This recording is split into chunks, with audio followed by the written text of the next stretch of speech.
বন্ধুরা, মোবাইল দিয়ে বিজয় দিবসের শুভেচ্ছার এই পোস্টার ডিজাইনটি তৈরি করার জন্য আপনাদের দুইটি জিনিসের প্রয়োজন হবে।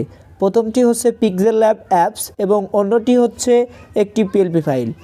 PixelLab অ্যাপস এবং PLP ফাইলের লিঙ্ক ডেসক্রিপশন বক্সে দেওয়া থাকবে, সেখান থেকে ডাউনলোড করে নেবেন। তবে PLP ফাইলটি ডাউনলোড করার জন্য আপনাদের এরকম 6 সংখ্যার পাসওয়ার্ডের প্রয়োজন হবে, যে পাসওয়ার্ডগুলো ভিডিওর মাঝে মাঝে বিভিন্ন অংশে দেওয়া থাকবে। ফাইলগুলো ডাউনলোড করা হয়ে গেলে এবার PixelLab অ্যাপসটার মধ্যে প্রবেশ করবেন। প্রবেশ করার পর এবার এরকম একটি ইন্টারফেস আসবে। ইন্টারফেস আসার পর এখান থেকে 3 ডট অপশানের উপর ক্লিক করবেন।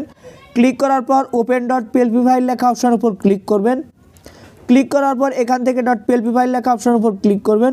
ক্লিক করার পর এখান থেকে আপনি এইমাত্র যে 16 December poster design 2 by technical জুবাইরের যে PLP ফাইলটা ডাউনলোড করেছেন, সেই PLP ফাইলটা এখানে শো করবে। শো করার পর এবার এই PLP ফাইলের উপর ক্লিক করবেন। ক্লিক করার পর এখান থেকে ওপেন অ্যান্ড অ্যাডে ক্লিক করে দিবেন। যেহেতু আমার আগে থেকে ওপেন অ্যাড করা আছে, সেক্ষেত্রে আমি এখান থেকে ওপেন অনলিতে ক্লিক করলাম। ক্লিক করার পর এরকম একটি ইন্টারফেস আসবে। ইন্টারফেস আসার পর সর্বপ্রথম আমার ছবির এখানে আপনার ছবিটা বসিয়ে দিবেন। অর্থাৎ আপনি যে ছবিটা দিয়ে আপনার এই পোস্টার ডিজাইনটা করতে চাচ্ছেন, সেই ছবিটা এখানে বসিয়ে দিবেন। তার জন্য এখান থেকে প্লাস আইকনের উপর ক্লিক করবেন। ক্লিক করার পর ফ্রম গ্যালারি অপশনের উপর ক্লিক করবেন। এইবার গ্যালারি থেকে আপনার সেই ছবিটাকে সিলেক্ট করে দিবেন। আমি এখান থেকে আমার এই ছবিটাকে সিলেক্ট করতেছি। সিলেক্ট করার পর আপনি চাইলে এখান থেকে আপনার ছবিটাকে ক্রপ করে ছোটো বড়ো করে নিতে পারেন। তবে আপনার একটা জিনিস মনে রাখতে হবে, সেটা হচ্ছে অবশ্যই আপনার ছবিটার ব্যাকগ্রাউন্ডটা রিমুভ করা থাকতে হবে। কেননা আপনার ছবির ব্যাকগ্রাউন্ডটা যদি রিমুভ করা না থাকে, সেক্ষেত্রে আপনার পোস্টার ডিজাইনটা সুন্দরভাবে ফুটবে না। আপনি যদি আপনার ছবির ব্যাকগ্রাউন্ডটা রিমুভ করতে না পারেন, তাহলে ডেসক্রিপশন বক্সে একটা ভিডিওর লিঙ্ক দেওয়া থাকবে, সেই ভিডিওটা দেখে নেবেন। এবার আপনার ছবিটা সিলেক্ট করা হয়ে গেলে এখান থেকে টিকমার্ক অপশানের উপর ক্লিক করবেন। ক্লিক করার সাথে সাথে আপনার ছবিটা এখানে অ্যাড হয়ে যাবে। এবার এখানে চেপে ধরে আপনার ছবিটাকে ছোটো বড়ো করে নিতে পারবেন। ছোটো বড়ো করে নেওয়ার পর আপনার ছবিটাকে প্রয়োজন মতো সাইজ অনুযায়ী বসিয়ে নেবেন। বসিয়ে নেওয়ার পর আমার ছবির আগের ছবিটা এখানে বসিয়ে দিবেন সুন্দরভাবে। বসিয়ে দেওয়ার পর এখান থেকে লেয়ার বক্সের উপর ক্লিক করবেন।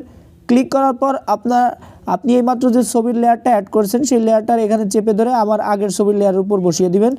বসিয়ে দেওয়ার পর এবার আমার আগের ছবির এখান থেকে এই আইকনটা অফ করে দিবেন। অফ করে দেওয়ার সাথে সাথে আপনার ছবিটা এখানে অ্যাড হয়ে যাবে। এবার এখানে আমার নামের এই জায়গা আপনার নামটা বসিয়ে দিবেন। তার জন্য এখান থেকে আবার লেয়ার বক্সের উপর ক্লিক করবেন।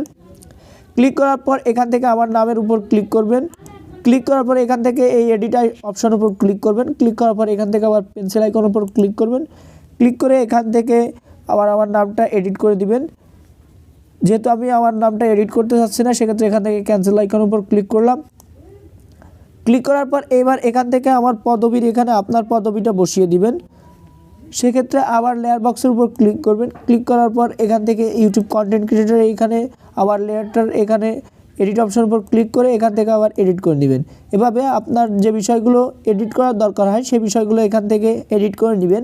এবার আপনার এই পোস্টার ডিজাইনটাকে সেভ করার জন্য এখান থেকে সেভ অপশনের উপর ক্লিক করবেন। ক্লিক করার পর সেভ অ্যাজ ইমেজ এই অপশনের উপর ক্লিক করবেন।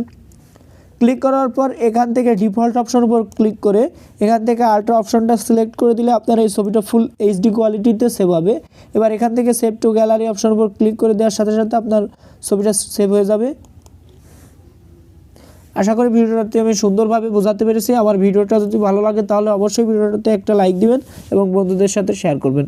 আমার সাথে থাকার জন্য সবাইকে ধন্যবাদ।